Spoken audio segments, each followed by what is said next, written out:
Sandur TV ಸಮಸ್ತ ವೀಕ್ಷಕರಿಗೆ ನಮಸ್ಕಾರ. ನಾನು ರಾಮು ಅರಕೇರಿ.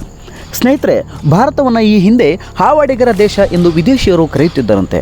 ಆದರೆ ನಾವಿಂದು ಬಹುದೂರ ನಡೆದು ಬಂದು ಅಭಿವೃದ್ಧಿ ಹೊಂದುತ್ತಿದ್ದೇವೆ.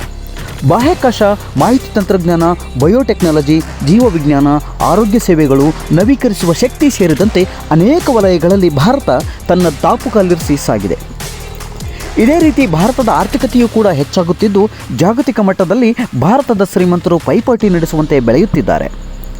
ಫೋರ್ಬ್ಸ್ ಸಂಸ್ಥೆಯು 2025ರಲ್ಲಿ ಪ್ರಕಟಿಸಿದ ದೇಶದ ಟಾಪ್ 10 ಶ್ರೀಮಂತರ ಪಟ್ಟಿಯಲ್ಲಿ ಯಾರೆಲ್ಲ ಇದ್ದಾರೆ ಎಂಬ ಮಾಹಿತಿಯನ್ನು ನಾವಿಂದು ನೀಡುತ್ತಿದ್ದೇವೆ.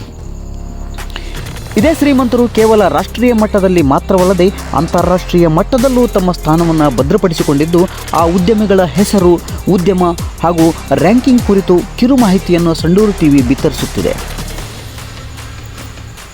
ಈಗ ಮುಖ್ಯ ವಿಷಯಕ್ಕೆ ಬರೋಣ. ಯಾವ ಉದ್ಯಮಗಳು ಶ್ರೀಮಂತರ ಪಟ್ಟಿಯಲ್ಲಿ ಎಷ್ಟನೇ ಸ್ಥಾನವನ್ನು ಗಿಟ್ಟಿಸಿಕೊಂಡಿದ್ದಾರೆ ಎಂಬುದನ್ನು ನೋಡುವುದಾದರೆ, ದೇಶದ ಕೋಟ್ಯಂತರ ಜನರಲ್ಲಿ 10ನೇ ಸ್ಥಾನವನ್ನು ಡಿಮಾರ್ಟ್ ಕಂಪನಿಯ ರಾಧಾಕಿಶನ್ ಧಮಾನಿ ತಮ್ಮದಾಗಿಸಿಕೊಂಡಿದ್ದಾರೆ. ಇವರ ಆಸ್ತಿಯ ಒಟ್ಟು ಮೌಲ್ಯ $15.8 ಬಿಲಿಯನ್. ಜಾಗತಿಕವಾಗಿ ಇವರು 129ನೇ ಸ್ಥಾನದಲ್ಲಿದ್ದಾರೆ.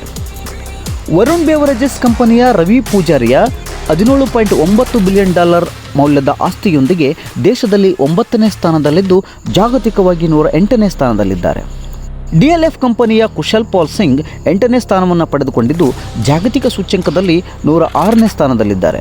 ಇವರ ಆಸ್ತಿಯ ಮೌಲ್ಯ $18.1 ಬಿಲಿಯನ್. ಆದಿತ್ಯ ಬಿರ್ಲಾ ಗ್ರೂಪ್ನ ಕುಮಾರ್ ಬಿರ್ಲಾ ಒಟ್ಟು $21.4 ಬಿಲಿಯನ್ ಮಾಲೀಕರಾಗಿದ್ದು, ದೇಶದಲ್ಲಿ 7ನೇ ಸ್ಥಾನದಲ್ಲಿದ್ದಾರೆ. ಪ್ರಪಂಚದ ಶ್ರೀಮಂತರ ಪಟ್ಟಿಯಲ್ಲಿ ಇವರ ಸ್ಥಾನ 92.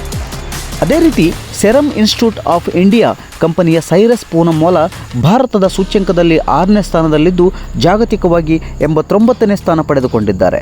ಇವರ ಒಟ್ಟು ಆಸ್ತಿ $22.9 ಬಿಲಿಯನ್. ಸನ್ ಫಾರ್ಮಸ್ಯೂಟಿಕಲ್ ಮಾಲೀಕರಾದ ದಿಲೀಪ್ ಸಾಂಘ್ವಿ ಬರೋಬ್ಬರಿ $29.8 ಬಿಲಿಯನ್ ಒಡೆಯ.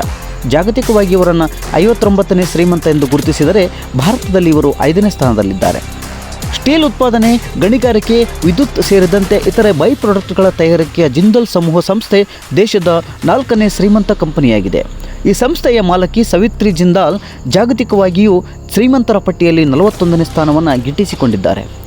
ಪ್ರತಿಷ್ಠಿತ IT ಕಂಪನಿ HCL ಟೆಕ್ನಾಲಜೀಸ್ನ ಸಂಸ್ಥಾಪಕ ಹಾಗೂ ಅಧ್ಯಕ್ಷ ಶಿವ ನಡಾರ್ ದೇಶದಲ್ಲಿ $42 ಬಿಲಿಯನ್ ಆಸ್ತಿಯೊಂದಿಗೆ 3ನೇ ಸ್ಥಾನದಲ್ಲಿದ್ದರೆ, ಜಾಗತಿಕವಾಗಿ 37ನೇ ಸ್ಥಾನದಲ್ಲಿದ್ದಾರೆ. ಸಹಜವಾಗಿ ಭಾರತದ ಶ್ರೀಮಂತರು ಎಂಬ ಮಾತು ಬಂದಾಗ ಅಂಬಾನಿ, ಅದಾನಿ ಎಂಬ ಮಾತು ಚಾಲ್ತಿಯಲ್ಲಿದೆ. ಅದರಂತೆಯೇ ಅದಾನಿ ಗ್ರೂಪ್ನ ಗೌತಮ್ ಅದಾನಿ ಒಟ್ಟು $62.3 ಬಿಲಿಯನ್ ಆಸ್ತಿಯೊಂದಿಗೆ ಭಾರತದ 2ನೇ ಹಾಗೂ ಪ್ರಪಂಚದ 25ನೇ ಶ್ರೀಮಂತ ಎಂಬ ಹೆಗ್ಗಳಿಕೆಗೆ ಪಾತ್ರರಾಗಿದ್ದಾರೆ. ಅಂತಿಮವಾಗಿ ರಿಲಯನ್ಸ್ ಕಂಪನಿಯ ಹೆಸರು ಯಾರಿಗೆ ಗೊತ್ತಿಲ್ಲ ಹೇಳಿ? ಪೆಟ್ರೋಕೆಮಿಕಲ್ಸ್, ಡಿಜಿಟಲ್ ಸೇವೆಗಳು, ಮಾಧ್ಯಮ ಹಾಗೂ ಮನರಂಜನೆ ಕ್ಷೇತ್ರದಲ್ಲಿ ತೊಡಗಿಸಿಕೊಂಡಿರುವ ಕಂಪನಿ. ಈ ಕಂಪನಿಯ ಮಾಲೀಕ ಮುಖೇಶ್ ಅಂಬಾನಿ ಭಾರತದಲ್ಲಿ ಮೊದಲನೇ ಶ್ರೀಮಂತ ವ್ಯಕ್ತಿ ಹಾಗೂ ಜಾಗತಿಕವಾಗಿ ಶ್ರೀಮಂತಿಕೆಯಲ್ಲಿ 18ನೇ ಸ್ಥಾನವನ್ನು ಪಡೆದುಕೊಂಡಿದ್ದಾರೆ ಎಂದು ಫೋರ್ಬ್ಸ್ 2025ರ ತನ್ನ ಸಮೀಕ್ಷಾ ವರದಿಯಲ್ಲಿ ತಿಳಿಸಿದೆ. ನೋಡಿದ್ರಲ್ಲ ಸ್ನೇಹಿತರೆ, ಯಾರೆಲ್ಲ ದೇಶದ ಶ್ರೀಮಂತರ ಪಟ್ಟಿಯ ಟಾಪ್ 10 ಸ್ಥಾನದಲ್ಲಿದ್ದಾರೆ ಹಾಗೂ ಜಾಗತಿಕವಾಗಿಯೂ ಸ್ಥಾನ ಗಿಟ್ಟಿಸಿಕೊಂಡಿದ್ದಾರೆ ಎಂಬ ಮಾಹಿತಿ. ಇದು ಈ ದಿನದ ವಿಶೇಷ. ಮತ್ತಷ್ಟು ವಿನೂತನ ಮಾಹಿತಿಯನ್ನು ಸಂಡೂರು ಟಿವಿ ನಿಮಗಾಗಿ ತರಲಿದೆ. ಈ ಮಾಹಿತಿ ನಿಮಗೆ ಇಷ್ಟವಾದರೆ ಲೈಕ್ ಮಾಡಿ, ನಿಮ್ಮ ಸ್ನೇಹಿತರಿಗೂ ಶೇರ್ ಮಾಡಿ. ಯಾವುದೇ ಕಾರಣಕ್ಕೂ ಸಬ್ಸ್ಕ್ರೈಬ್ ಆಗುವುದನ್ನು ಮರಿಬೇಡಿ.